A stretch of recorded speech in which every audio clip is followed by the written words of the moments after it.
Just to clear things up on my first post, so I don't have to repeat these again here. My ex-husband is alive. When I said I lost my husband and my job, people thought he died. He cheated and I worked for him. So when we separated, I lost my husband and my job. No one died. Max and I have never slept together. The father of the child is a one-night stand, which Mary knows, and she said she was supportive of me tracking him down. I let Max stay with me because his family are in another country. His friends have turned on him, and his only other option was a shelter. He could not afford a hotel because without Max and I there, Mary had to pay for professional childcare, among other things. So if Max got a hotel, Mary would not have been able to pay for everything she needed for herself and Maggie. Shortly after my first post, I told Max he had to go home. He didn't want to involve police before this, but I told him that if nothing else, doing this would get him access to Maggie. So when he went to the station and someone escorted him inside, Mary was at work, so the new nanny let them in. Mary threw a fit that night, but Max stayed put. Mary then came to my place, saying I need to let her stay there to make up for ruining her marriage. I told her that was BS, but let her stay. She went home the next day and said Max would be sleeping in the office until the DNA results came in. I called around a few clinics as our original appointment was booked for the 16th November and found somewhere that could do the test sooner. But it would cost a lot more and require some traveling. I told Max, who booked it because he just wanted the test done ASAP. Had the test, got the results, and to the surprise of absolutely ducking no one, Max is not the father of my child. Mary said that this didn't prove we weren't sleeping together, just that Max didn't impregnate me. At that point, I gave up, and Max said he was moving out and starting a divorce, which she then said was further proof that he wanted to leave her to be with me, so Max and I can play house, and I can cook and clean and take care of the kids and be a better wife than she can. And that's when everything clicked. We don't know if this is postpartum or what, but it's clearly a mental health thing, linked to her going back to work and me helping them out at home and being friends with Max. Max wants to make things work, and so does Mary, so hopefully counseling and therapy help. I am taking a step back because while I love Maggie and Max is still my best friend, I don't want to be around Mary right now. She said some stuff to me that I didn't appreciate and hasn't apologized, and I'm pregnant and stressed and don't really need that energy in my life. So I think that maybe some space is needed. Edit. I will be using the original appointment on the 15th to test the guy I believe is the father. I know I asked last time about how we get things back to normal, and I'd like to repeat that question here. How do we get things back to normal? You are in this mess because every single person around Mary is a complete doormat. Your sister accuses you of getting pregnant by her husband, and you want to play nice? Doormat. Your sister kicks her husband out of the house and doesn't let him see his kids, and he doesn't fight it. That's not even legal. Doormat.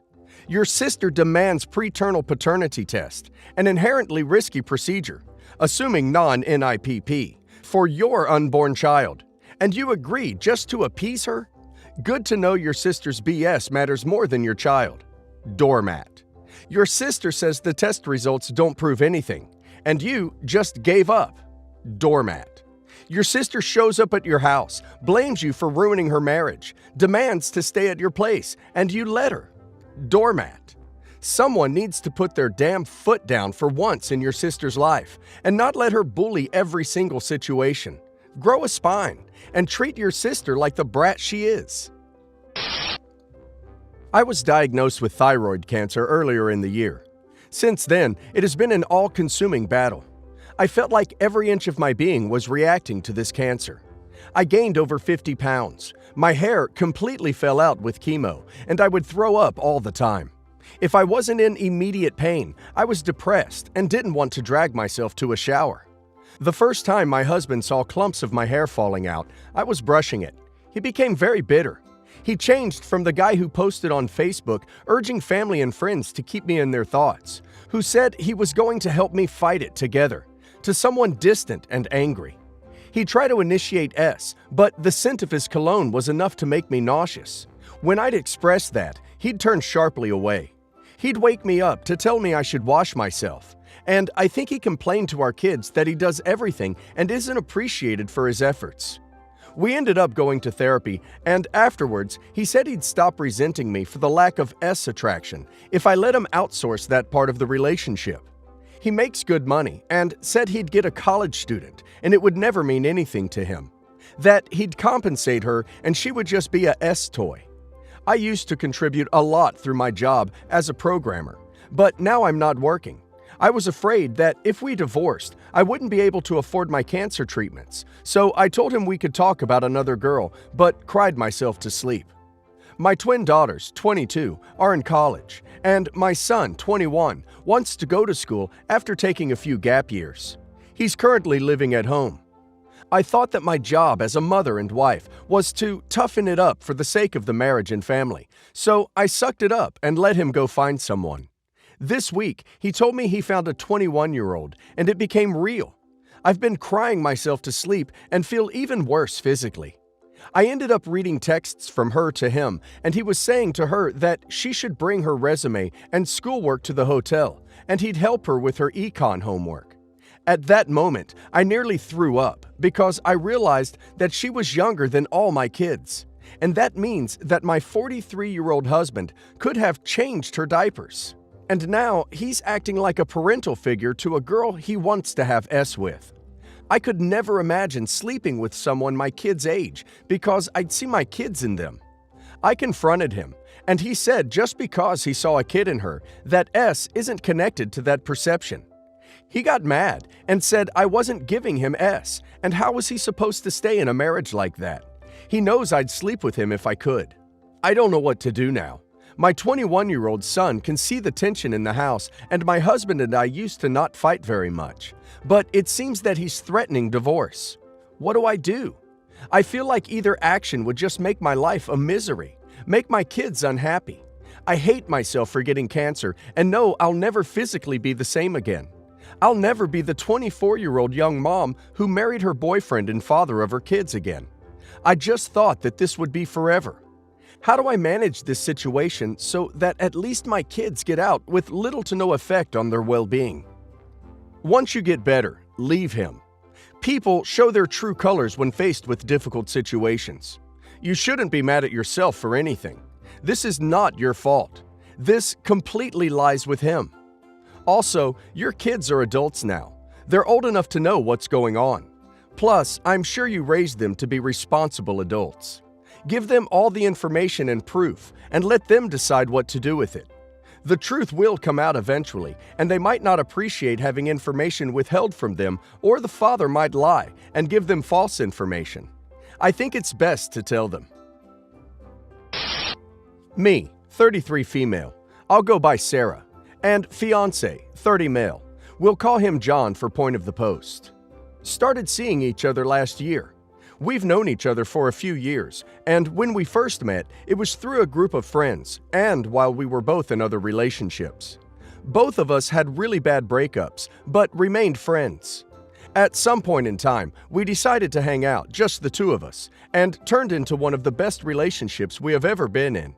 When we first started dating, he was constantly harassed by his ex, 30 female, let's call her Alice, who he had been in a long-term relationship with.